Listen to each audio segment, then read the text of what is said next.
Hi guys, Jason Matthew here again, and today we're going to be looking at carbohydrates part 2. So yes, that means there's a carbohydrates part 1, and I would recommend that you look at part 1 before doing this part. So you could go at Biochem GM channel on YouTube and go through carbohydrates part 1. So in the last class, when we looked at carbohydrates part 1, let's recap the topics that we looked at. We looked at the functions of carbohydrates. We classified monosaccharides as either being aldoses or ketoses. So that means we identified the aldehyde group, and we also identified the ketone group. So just to recap, for example, let's look at some common monosaccharides. Glucose will be an aldose sugar, and fructose will be a ketose sugar. We also looked at isomerism. We looked at chirality. We look at D versus L configurations, epimers, anomers, and so on. We also looked at hemiacetal and hemiketal formation. And finally, we looked at briefly on sugar derivatives. So again, these are all the things we did in part 1. So if you think you need to refresh yourself on any of these topics, please go to the Biochem GM channel on YouTube and go through carbohydrates part 1. So what we're going to be doing in today's class, we're going to be looking at carbohydrates part 2, and the following topics will be covered. We're going to be looking at the formation of glycosidic bonds. We're going to be looking at common disaccharides, maltose, lactose, and sucrose. We're going to briefly look at lactose intolerance. And then we're going to look at 3 specific polysaccharides: starch, glycogen, and cellulose. So this is classic stuff. We're going to be looking at a test for reducing sugars such as tolerance and fillings. And lastly, we look at the glucose oxidase system as a very good test for glucose. So let's get started. So firstly, we're going to be looking at the glycosidic bonds. Alright, so 2 monosaccharides may be joined together by a process known as condensation. And if you've been following up the video so far, you should know what condensation is. Alright? So if you don't, I'm not going to give it away. Go look it up and come back and tell me what condensation is. I'll be waiting right here for you. Now, 2 hydroxyl groups line up alongside each other. One combines the hydrogen atom from the other to form a water molecule. This allows an oxygen bridge to form between the 2 molecules, holding them together and forming a disaccharide. The bridge is called a glycosidic bond. So what does that mean in English? Because I don't think you got all of that as yet. So let's look at it. It's not a problem. So here we have 2 glucose molecules, and we have alpha glucose. And if you remembered from your carbohydrates part 1, when we look at alpha glucose, we mean that the OH is below the plane on carbon 1, which is the anomeric carbon for glucose. So remember, on the anomeric carbon, carbon 1, the OH could be either below the plane or above the plane. In alpha glucose, the OH is below the plane on the anomeric carbon, which for aldose sugars and for glucose, it would be carbon 1. So you're going to have a condensation reaction between the OH group on carbon 1 on one glucose molecule and the OH group on carbon 4 of the other glucose molecule. Alright, and a molecule of water will be lost. So when that happens, the glycosidic bond is formed, which is an oxygen bridge. If you see, these 2 carbons are now bridged by oxygen. Alright, so that's a glycosidic bond. And a small molecule such as water is being lost. And when 2 monosaccharides come together and a glycosidic bond is formed to join them together, we say that a disaccharide is formed. And we're going to look at this a little further when we go further on, but when you have 2 glucose molecules coming together, it's going to form a maltose. Alright, so that's condensation.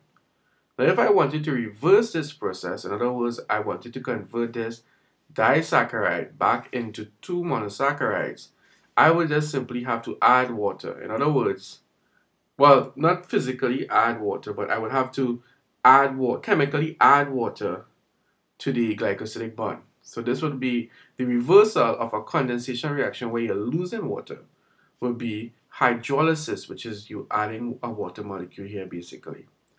Alright, so the reverse of condensation is hydrolysis. So if you want to form a disaccharide by combining two monosaccharides via the formation of a glycosidic bond, that's a condensation reaction. And if you wanted to reverse the process, because these arrows here means that this process is reversible, you would have to do a hydrolysis reaction. So disaccharides. And there are three common disaccharides that we want to be looking at. And the first one is the one that we were just introduced to, which is when you have two glucose molecules coming together to form maltose. And then you have glucose plus galactose to give you lactose, which is also called milk sugar because it's the most common sugar found in milk. And then glucose plus fructose will form what is called a non-reducing sugar, which is called sucrose. So the three most common disaccharides and the ones that you will need to know for our course will be maltose, lactose, and sucrose. So disaccharides. And in the diagram above this one, we're going to be looking at maltose. So this is a figure of maltose. And below is cellulose. So these are two disaccharides. So let's see what they say about maltose. A cleavage product of starch, all right?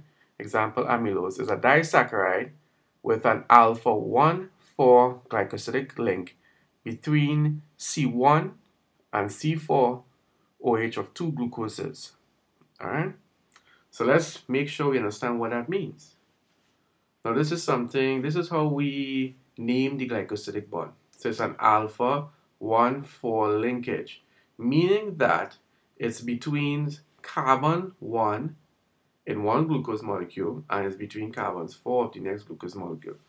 So if you look at, these are the two glucose residues, all right?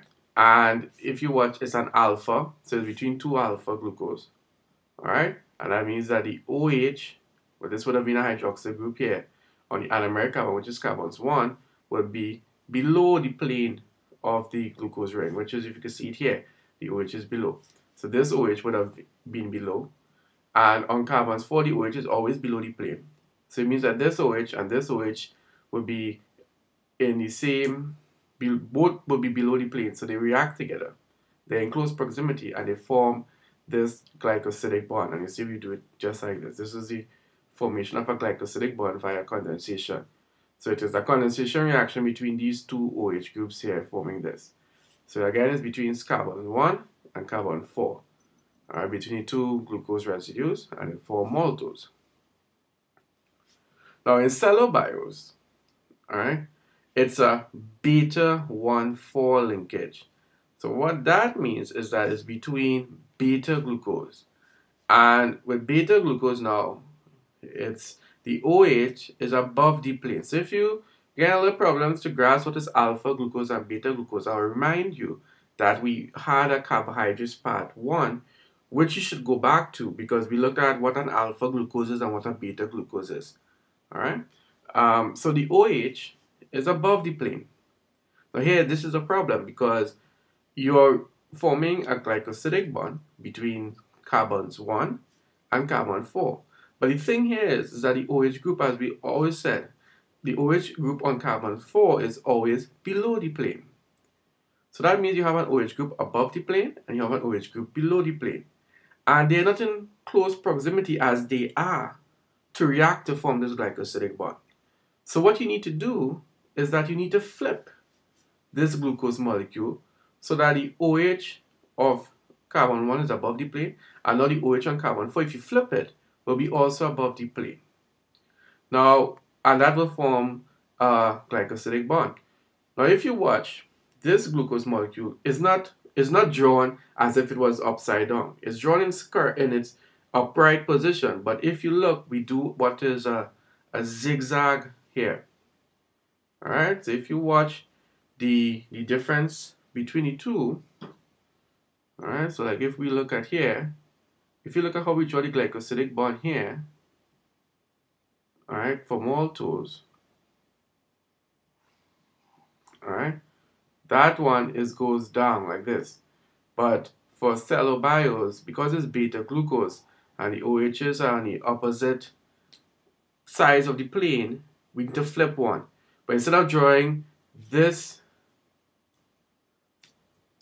instead of drawing this glucose residue upside down, what we do is that we draw the glycosidic bond as a zigzag. Alright? So you see that the beta 1,4 glycosidic linkage is represented as a zigzag. Alright? And that just to show that this glucose molecule is actually flipped upside down so that the two OHs will now be in the same plane. Some other common disaccharides will include sucrose. And sucrose is what we call common table sugar. In other words, like the sugar you use in your kitchen and stuff, that sugar that we have home is sucrose. And it has a glycosidic bond linking the anomeric hydroxyls. Alright? And I don't have time to in this lecture to look at this, what this means, but I'll just briefly look at it. Remember, sucrose is a disaccharide of glucose and fructose. And glucose is an aldose sugar, meaning it has an aldehyde group. And fructose is a ketose sugar, it has the keto group. And the significance of this is that the anomeric carbon for glucose will be carbons 1, and the anomeric carbon for fructose is carbon 2. And what happens here, that when we form this disaccharide sucrose, it is formed between the OH on carbon 1 of glucose and the OH of carbons 2 on fructose. And what we say is that the anomeric carbons are taking part in the glycosidic bonds. So this is for sucrose only. The other two that we look at, lactose and maltose, this doesn't happen. In the formation of lactose and also maltose that we saw before, at least one of the anomeric carbon is free. But for sucrose, the two anomeric carbons are involved in the glycosidic bond. And the consequence of that is that sucrose is a non-reducing sugar. So maltose and lactose are reducing sugars. But sucrose, because the anomeric carbons are locked up in this glycosidic bond, meaning that there's no free anomeric carbon, it is a non-reducing sugar. Right. And then lactose now, it's a milk sugar. It's composed of galactose and glucose with a beta 1,4 linkage. And we already looked at what a beta 1,4 linkage means.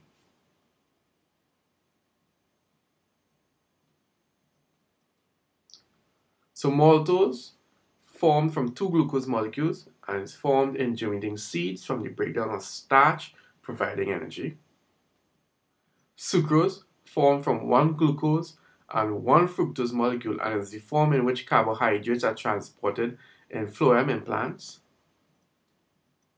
And finally, lactose formed from one glucose and one galactose molecule. It is an energy source found in the milk of nearly all mammals. Alright, so we're just looking quickly at these structures here. This is the formation of sucrose. So if you see, well, I'm not going to give it away, but if you look at this diagram here, tell me which one is glucose and which one is fructose. And you should know this by now. This is the formation of lactose, milk sugar. Alright, so now we're looking at carbohydrates malabsorption. In other words, lactose intolerance to be more precise. And what happens is that as we get older, the production of lactase will decrease with age. And lactase is an enzyme that will break down lactose, which is found in milk. Alright? So this difference in declining lactase production with age is seen there's a different rate in different populations. Alright, so like for instance in Northern European countries, there's a low incidence of lactose intolerance, while in Asian and African Americans, as well as in the Caribbean, there's a high prevalence of lactose intolerance. So what exactly is lactose intolerance? What happens is that more lactose is consumed that can be digested. And when we say digestive, we mean that there's not enough lactase enzyme to break down the lactose that is consumed, which will be found in milk products, dairy products. All right. So what happens there is that the lactose, it is not being digested, it accumulates in the stomach. And lactose is a molecule that attracts water. So you get this bloating effect and abdominal discomfort. And because it's attracting water, you're going to get diarrhea as well.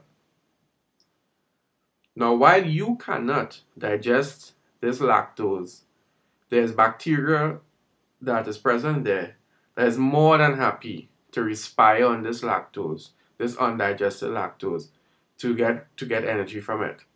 And what happens there is that the products of this bacterial respiration will be that it's going to produce acid and gas. And unfortunately, this gas is not going to stay in there. It needs to come out. So that's why you get all these unpleasant effects of lactose intolerance. It's not a good experience, all right? So what can we do for someone who is lactose intolerant? Well, I have it as the last option here, but this is sometimes the only option you have, and that's a lactose-free diet. So you try to stay away from lactose-rich foods. So mostly you're going to stay away from dairy products. Now that could be sometimes very difficult, especially if you live in a dairy producing state or a dairy producing country. It could be very difficult. Or like for instance in the Caribbean, sometimes our labeling could be on foods could be a little ambiguous, and it doesn't tell you if lactose is present or not. So you have to or if it's lactose free or not. So you have to be very careful about that.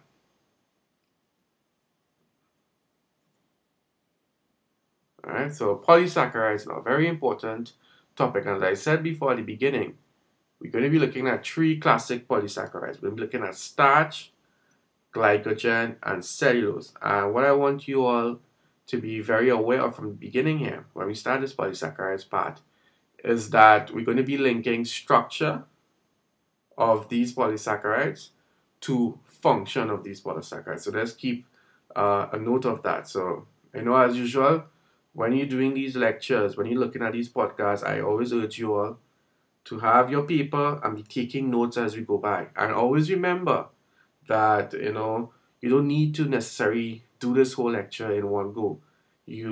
There is what is called a pause button on this YouTube video. So feel free to use it as much as you want, right? So if you think you need to pause, rewind, go back, you do it. It's your podcast. You have total control, so please just follow. Alright, so polysaccharides are polymers whose subunits are monosaccharides. They are made by joining many monosaccharide molecules by condensation. So it just means that before we looked at the formation of disaccharides, which is where we form one glycosidic bond between two monosaccharide units. Now we're saying that we're just going to repeat this process several hundred to several thousand times to form a polysaccharide. Alright, so it's the same process, the same condensation process, but it's going to have many glycosidic bonds being formed. So each successive monosaccharide is added by means of a glycosidic bond, as in the disaccharides. The final molecule may be several thousand monosaccharide units long, forming a macromolecule, meaning it's a very big or huge molecule. The most important polysaccharides are starch, glycogen, and cellulose, all of which are polymers of glucose. Now, what we're going to see when we go in the other subsequent slides is whether it's alpha glucose or whether it's beta glucose. So that's also very important that we note. So the first one we're going to be looking at will be starch. And starch is found in plants only. Alright? So just remember, starch is found in plants only. So you'll never see starch in animal cells. Now, starch is made up of two components. It has amylose and it has amylopectin. So amylose and amylopectin will collectively be called starch. Now, glucose storage in polymeric form minimizes osmotic effects. So there is an advantage in creating this polymer than just letting glucose accumulate in your cell, right? Because it's very dangerous to accumulate large amounts of glucose, right? And if you can't grasp that concept, let's think of a diabetic. They have high amounts of glucose, and you know the problems with that. Right, now amylose and amylopectin, they are very similar, all right? And we're going to be looking at amylose first of all. Now, amylose is a glucose polymer with an alpha 1,4 linkage. So, my first question is, what is an alpha 1,4 linkage? When you see this alpha 1,4 linkage, what information does that tell you? So, what I want you to do is pause right now and write down what you think, what exactly you understand by an alpha 1,4 linkage. Alright, so what you should have written on that paper was that an alpha 1,4 linkage is the formation of a glycosidic bond between, well, first of all, is between two alpha monosaccharides, well, in this case, it's two alpha glucose molecules, and it's between carbon 1 and carbon 4. Alright, so if we look up here at amylose, we see that the glycosidic bond is being formed between an alpha glucose, right? So it's the carbons 1 and carbon 4. And remember, even from carbohydrates 1, alpha glucose is where the OH on the anomeric carbon, which is the glucose, is carbons 1. The OH is below the plane. Now remember, the OH for carbon 4, whether it's alpha glucose or beta glucose, the one on carbon 4 will always be below the plane. So it's carbon 1 only. It's only on carbons 1 that the OH would change, whether it's on the below the plane as in alpha glucose, or if it was above the plane, if it was beta glucose. But for amylose, we're dealing with alpha glucose, so the OH is below the plane. So you get this formation here, alpha 1,4 linkages, glycosidic bonds. Alright? The end of the polysaccharide with an anomeric C1, not involved in a glycosidic bond, is called the reducing end. And that's the next very important concept, especially when we do carbohydrate metabolism, which is outside the scope of this course. But when we do carbohydrate metabolism, when we look at, for instance, glycogen metabolism, all right, you're going to be looking at this concept of reducing end and non-reducing end. So this is let's look at what a reducing end is. All right. Basically, a reducing end is the free anomeric, is where you have the free anomeric carbon. All right. So before I even go into it, look at this diagram here and tell me where is the free anomeric carbon. All right. Because what's going to happen is that amylose, you're going to be adding glucose units. All right, glucoside units, and it's going to form a very long straight chain. And eventually, there's going to have one end where there's an anomeric free carbon end, and the other end will be where the carbon 4 end. All right, the end where the anomeric carbon is free, which is carbon 4, that will be the reducing end. All right, so look at the diagram and tell me which end is the reducing end. All right, so I'm hoping that you all call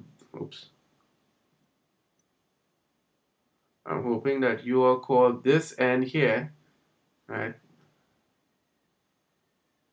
the reducing end.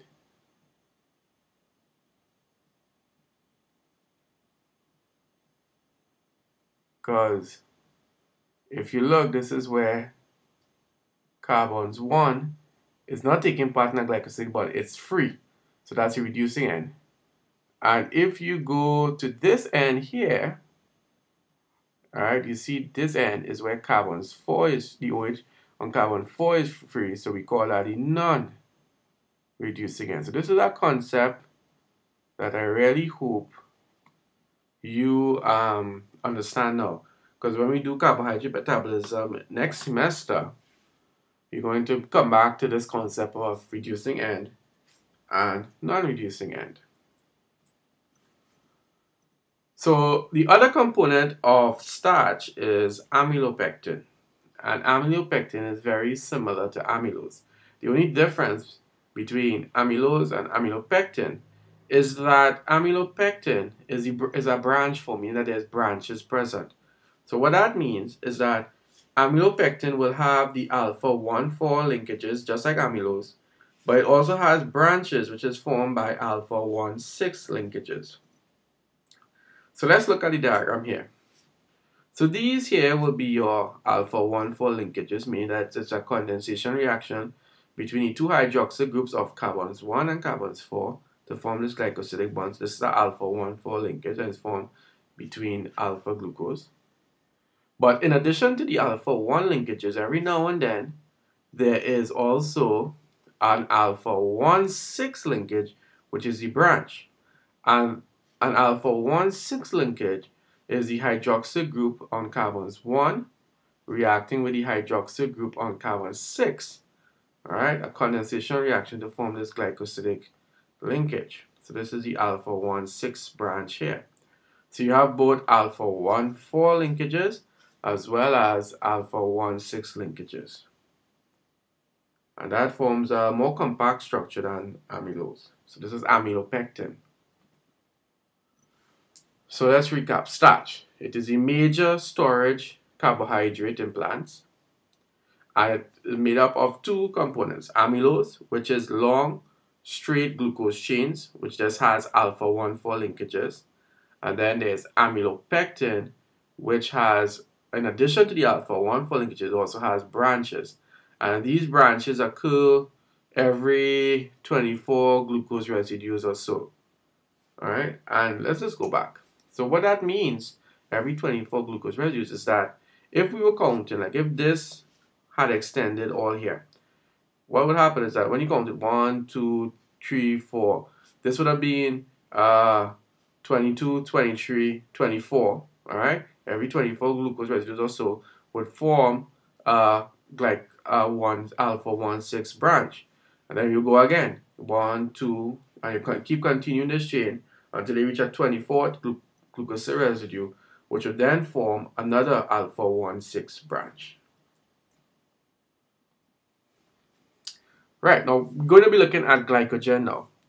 And glycogen is very similar to the amylopectin that we looked at in starch. So glycogen has a very similar structure to amylopectin, which we looked at in starch. Now here's the difference, right?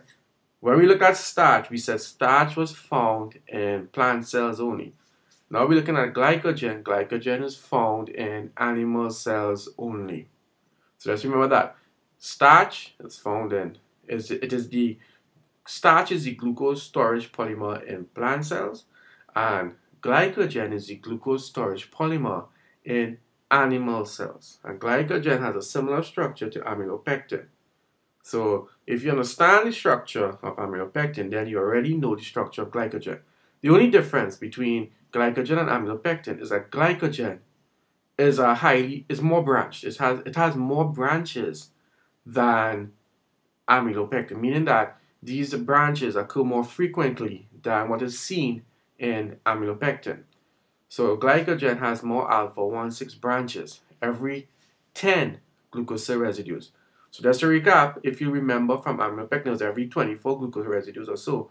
For glycogen, we have more branches, it's frequently more observed in that it's every 10 glucose residues. So if we were counting 1, 2, 3, it'll be 8, 9, 10. On the 10th one, you have a branch, an alpha 1,6 branch. Now, the highly branched structure permits rapid glucose release from glycogen stores.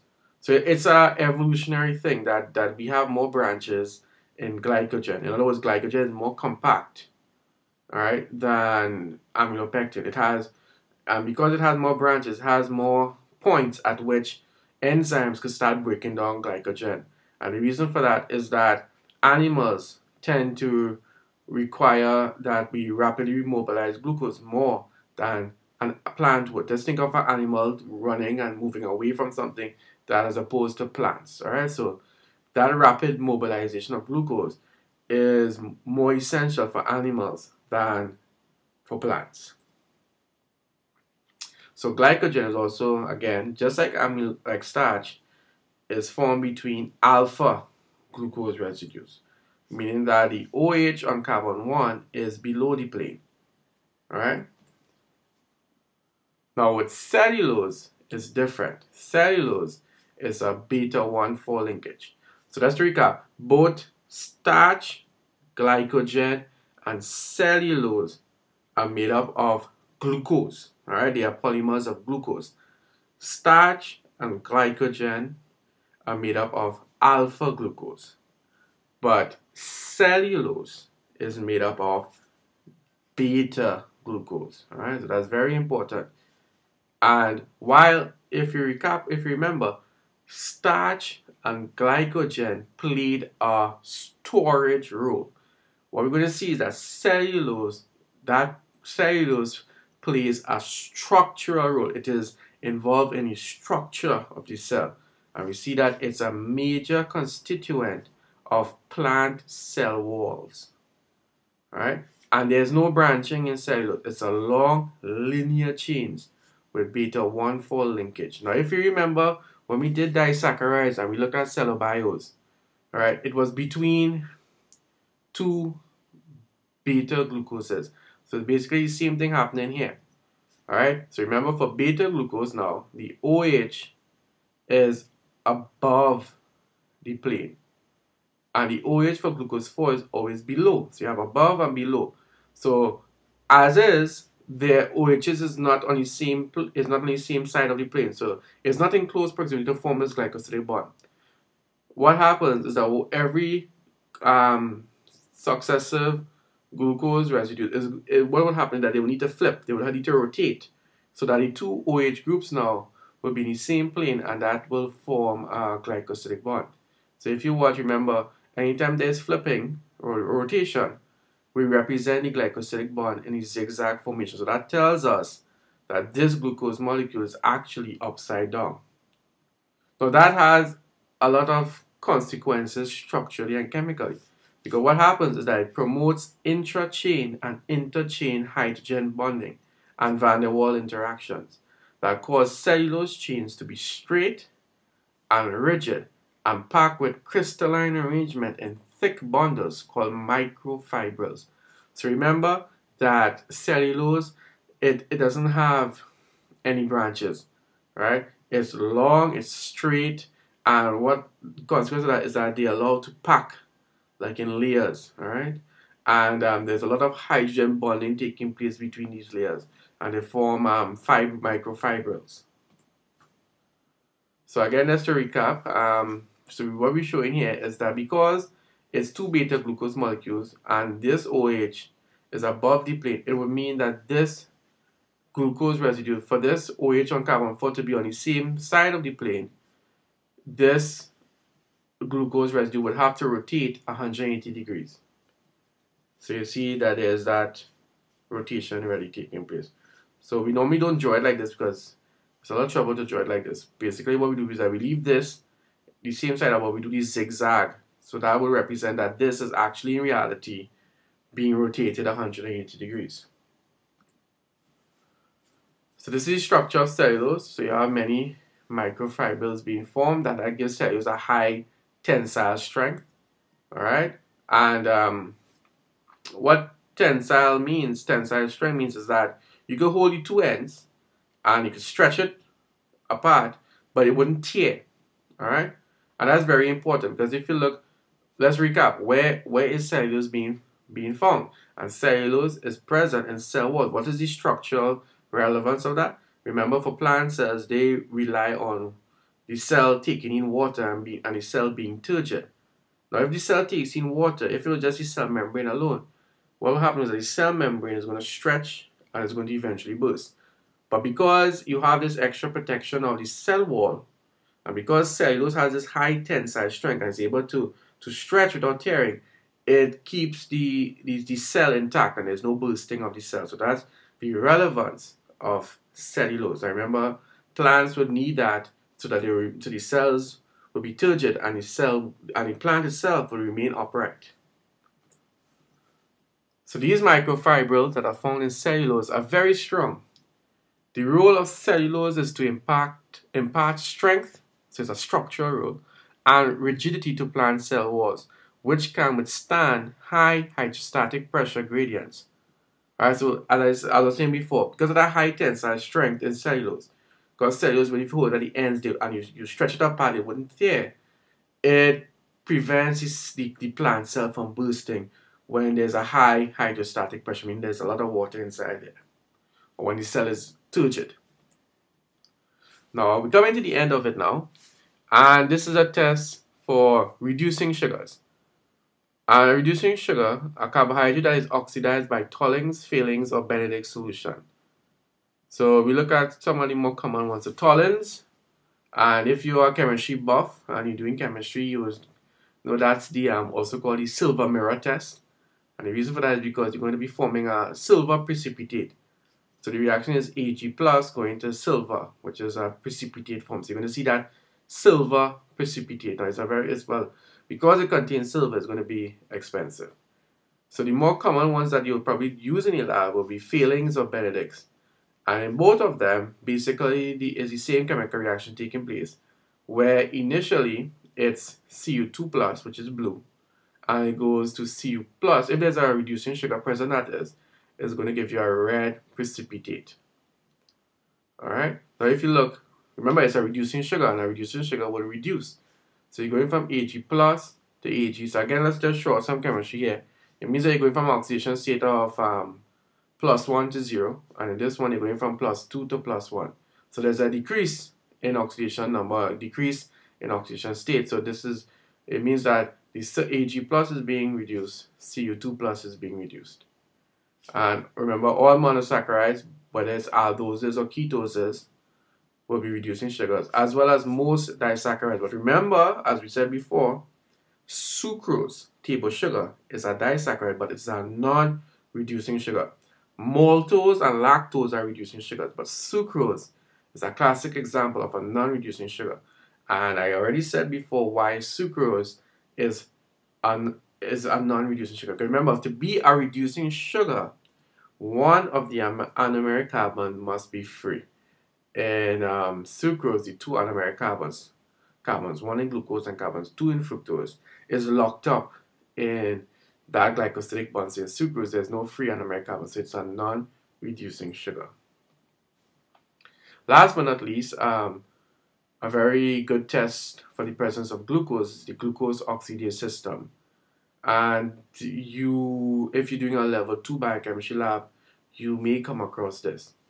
So you're going to be converting, so at level 1, most likely not, but at level 2, definitely. And what happens here is that the glucose oxidase enzyme is going to convert D-glucose into gluconic acid plus H2O2, which is hydrogen peroxide. Now, hydrogen peroxide is colorless. Well, what we're going to do now, we're going to react it with this chemical here to form a brown color. And then we could then look at the spectrophotometry and look at the intensity of the color to tell one, glucose is present and how much. It's a quantitative test. It can tell you how much glucose is present. So you see, this test is widely used for the determination of free glucose in serum or blood plasma for diagnostics. Alright. Similar assays allows to monitor glucose levels in fermentation, bioreactors, and to control glucose in vegetal, raw material, and food products. Alright, people, so we have come to the end of Carbohydrates 2. As usual, please, we look forward to hearing from you all, especially the international students out there. Please give us a holler, come check us out on Facebook.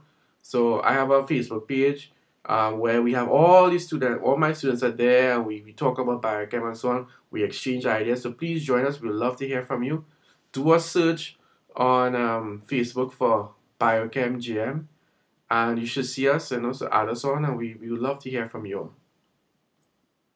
all. As well as, we want to hear how you all do things over there in your university. So please, you can email us at jasonmatthew2011@gmail.com. I would love to hear how you all do things. You could exchange material, like if you think you all have notes that we are not covering here, but useful diagrams and so on, please, I'll share them with my students, because it's all about a learning process and expanding our knowledge.